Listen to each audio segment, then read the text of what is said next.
The Gothic didn't evolve by piling on more ghosts. It evolved when writers changed the rules. They ditched the abbey, rewired the villain, shifted the map, and put new nerves on. Today we're hitting 5 underappreciated Gothic innovations from the late 18th and 19th centuries that cracked the genre wide open and still feel fresh. Let's set the baseline. Early Gothic meant Walpole's turrets and Radcliffe's corridors, medieval ruins and Catholic dread. Cool, but narrow.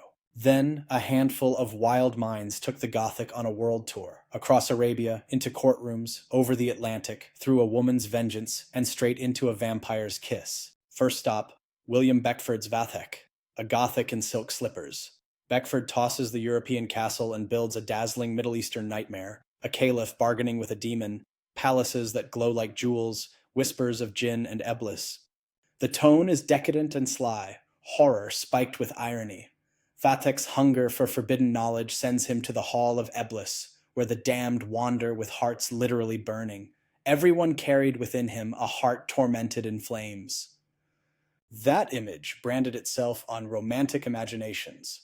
Byron read it, stole the word Giaour, and ran. Beckford even faked a translation from an Arab manuscript, doubling the mystique. This is the moment Gothic steps past the medieval and drinks from the Arabian Nights, sensual, blasphemous, and hellbound. Now wrench the lantern toward England's legal machine. William Godwin's Things as They Are, or The Adventures of Caleb Williams detonates a new idea. The Gothic doesn't need ghosts when society itself is a haunted house. Caleb, a cottager's son turned secretary, discovers his aristocratic master, Falkland, committed murder. The result isn't a specter, it's persecution. False charges, rotting jails, spies at every turn. Godwin weaponizes Gothic suspense, pursuit, imprisonment, secrets, inside a realistic present-day England. The first-person urgency feels modern, and the plot anticipates detective fiction, an investigation that morphs into a manhunt.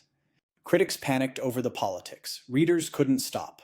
Hazlitt joked that nobody starts Caleb Williams and fails to finish. The castle is the English justice system. The monster wears a gentleman's coat. Hold that thought, because the Atlantic is about to get dark. Charles Brockden Brown's Wieland brings the Gothic to American soil and fuses reason with ruin. A respectable Pennsylvania family hears disembodied voices. A pious son takes orders he believes are divine. Enter Carwin, a stranger with a terrifying gift, ventriloquism. Brown turns the supernatural into psychological sabotage. The voices sound like angels. They're a trick, and yet the harm is real. Theodore Wieland murders his wife and children in a delusion that reads like a Puritan nightmare. It's based on a true case. Clara Wieland narrates the wreck in a voice that's intelligent, shaken, and not always reliable.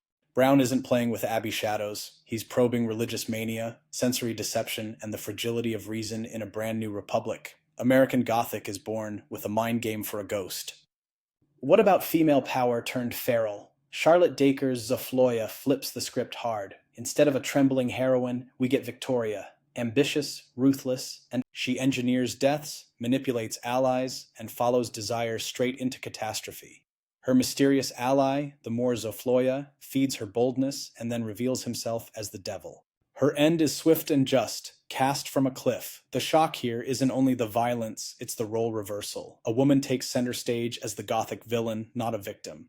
Early reviewers were scandalized that a lady wrote it. A young P.B. Shelley was enthralled. Keep it PG and the point still lands. Dacre opens the door to the anti-heroine, to the femme fatale, to later tales where women aren't just acted upon, they act, and the fallout is seismic. Mid-century, the Gothic masters a new blend, mystery. J. Sheridan Le Fanu's Uncle Silas drags the castle into the English country house and turns dread into a locked room problem. Maud Ruthin, a teenage heiress, gets shipped to her reclusive uncle's decaying estate. Years ago, he was suspected of murder. Now he stands to gain if Maud dies before coming of age. You feel the trap set, sinister governess, shuttered corridors, whispers of past crimes. No ghost needed. Le Fanu keeps the atmosphere thick and the plotting razor sharp.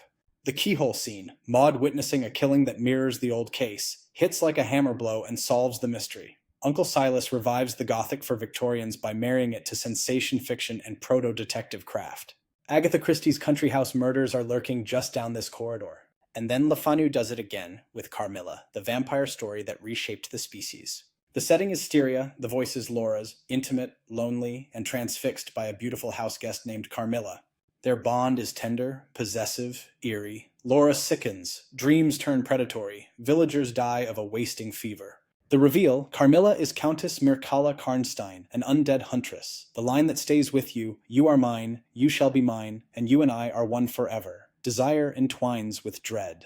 The finale gives us folklore justice. Tomb opened, stake driven, but the power of the tale is its mood and its audacity. A female vampire who loves her victim and exerts real agency. Stoker clearly knew this terrain. Dracula arrives 25 years later with Le Fanu's fingerprints all over it. So what's the through line? Innovation. Vathek expands the map and swaps Gothic austerity for Oriental opulence and dark comedy. Caleb Williams trades specters for systemic terror and births the modern thriller. Wieland builds an American laboratory where faith, reason, and delusion combust.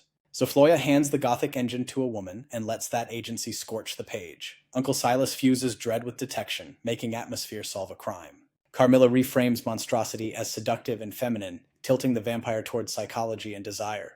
The lesson's simple. The Gothic survives because it mutates. Change the setting, change the villain, change the voice, and the old gloom begins to glow again. Your turn. Which of these innovations feels most radical to you, and which book should we do a full deep dive on next? Drop your pick in the comments. If you had fun storming the genre, subscribe for more forgotten revolutions on the 19th shelf. Until next time, keep your candles lit and your prefaces loaded.